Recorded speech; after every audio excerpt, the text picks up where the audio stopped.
Hi, I'm Monica, And I'm Lauren. and this is our ASDL adventure.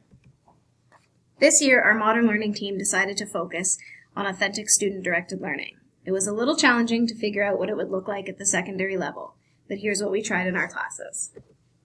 In the grade 9 Family Studies course, I took some big ideas from the course and framed them as questions, posed the questions to the class, and collected their responses.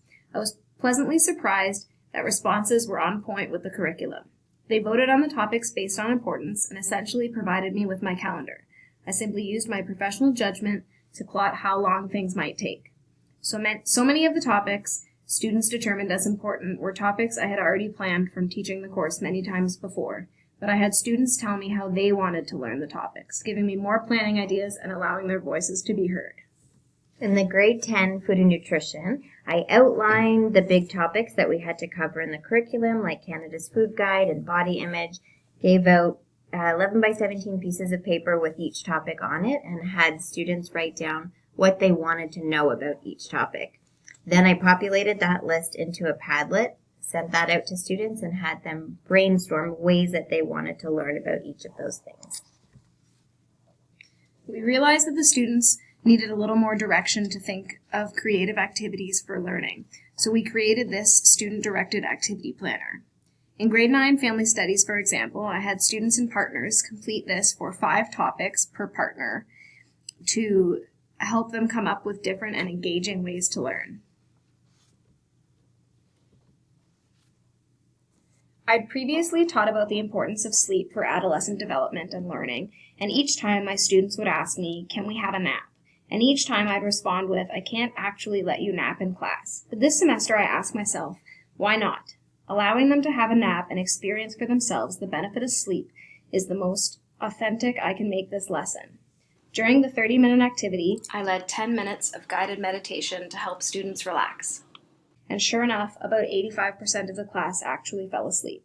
The rest colored silently with provided materials. I gave them 20 minutes of sleep time, as they had learned that 20 minutes of sleep is the ideal nap length to increase alertness and mitigate drowsiness. Students documented and analyzed how they felt physically, emotionally, and mentally before and after their naps for an authentic and relevant experience. To cover and explore the curriculum expectations around personal responsibility and reducing their impact on the environment, we got active and made a real-world difference by going out and cleaning up the Richmond Green Park and our school property. The town emailed me a letter from the mayor and a certificate to print out for each participant. Students made a difference and reflected on the amount of consumer waste they saw and its impact. I changed up the course culminating to be a genius project. Each student is working towards becoming a genius on a skill of their choosing. They spend at least 1 hour a week throughout the semester learning a skill on their own time.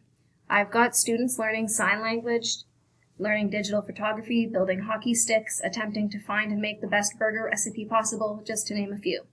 This assignment allows students to put into practice the fundamental skills of the course, including inquiry, communication, goal setting, decision making, resource management, time management, relationship skills, and personal responsibility, all while learning an authentic skill of their own choosing.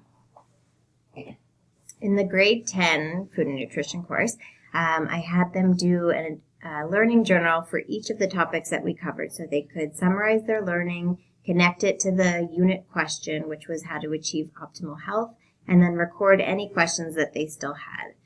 I urged them to then take those questions and choose one to do their inquiry project on. And I provided them this planner, which helped scaffold their learning of their inquiry, so it wasn't too open or too overwhelming for them. And it covered all of the 4 areas of research and inquiry skills for the course: exploring, investigating, processing information, and communicating and reflecting. And for that, after they did all their research, they had to think of an authentic audience that needed to know this information and figure out a way to share the information with them. So some of the examples of projects that they did for this inquiry project was to create a YouTube channel with videos to provide tips on healthy eating and a healthy lifestyle. One group set up a booth at lunch to inform people about eating disorders. Someone created a website to share recipes, meal plans, and blogs about a plant-based diet. A Twitter campaign on how media impacts food choices. One took to Instagram to post their tracking of vegan meals and the process that they went through of becoming a vegan for a week. An infographic on the importance of water that was put up around the school water fountains. At the end of the project, I gave a Google form to get feedback from them, and here are some of the things that they said in the Google form about what they enjoyed about the Inquiry Project. I liked how we got to present our project in whatever way we found effective, the freedom of presenting on any topic of your choice. It was fun to research your interests. I enjoyed being able to make my own question and research a topic I'm interested in. And I loved doing this project because I was free to choose the format that I wanted. I chose to do a blog because this is my passion and is something that I want to do in the future. So all of these things that we tried in our classes connect to the pillars of modern learning in the board. This process and how we implemented ASDL in our classrooms helped to co-create the learning opportunities to provide students with authentic learning, flexibility to focus on what they wanted to learn and how they wanted to learn it. It increased their use of technology to support the learning process and communicating their learning to others. And through their learning journals, they were reflective learners and critical thinkers to always connect the lessons back to the unit question or the big idea.